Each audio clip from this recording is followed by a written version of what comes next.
Please. Come on. I think one of the most interesting things about a project of this nature is a problem that we faced right from the very beginning, and that is how to display a lot of very small objects, all of which are in their own way quite exquisite, and I think particularly of my own interest in coinage and seal stones.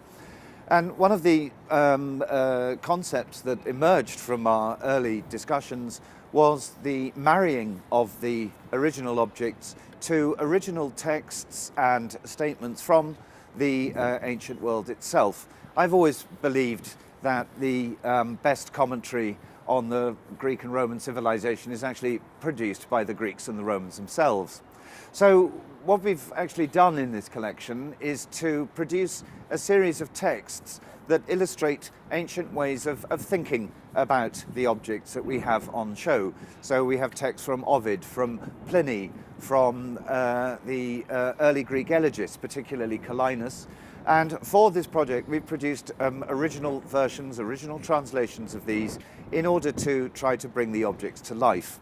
So the visitor to the museum should, if he or she is going to participate with the exhibition, should be able to actually hear authentic ancient voices giving the commentary on the objects that can actually be seen, and allow them, therefore, to tell their own stories.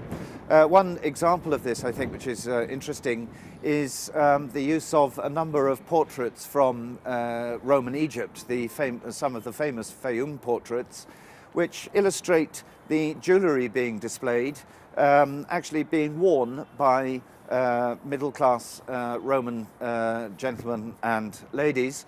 And those portraits are then accompanied by a series of original letters that were excavated from the rubbish dumps of Egypt, talking about everyday concerns, people talking about their families, their children, their military life, their everyday life. And so the assemblage of dead tomb objects suddenly becomes a living entity.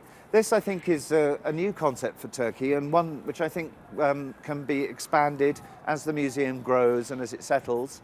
And hopefully the visiting experience, therefore, will be all the more rich and different.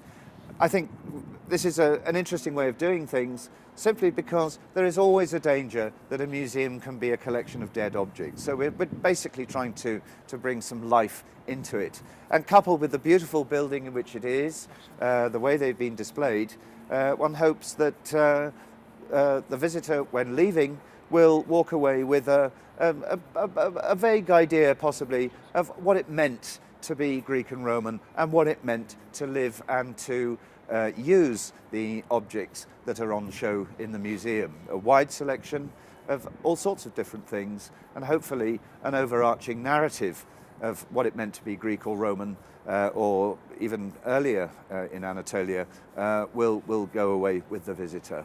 That's basically one of the main things we've tried to do here.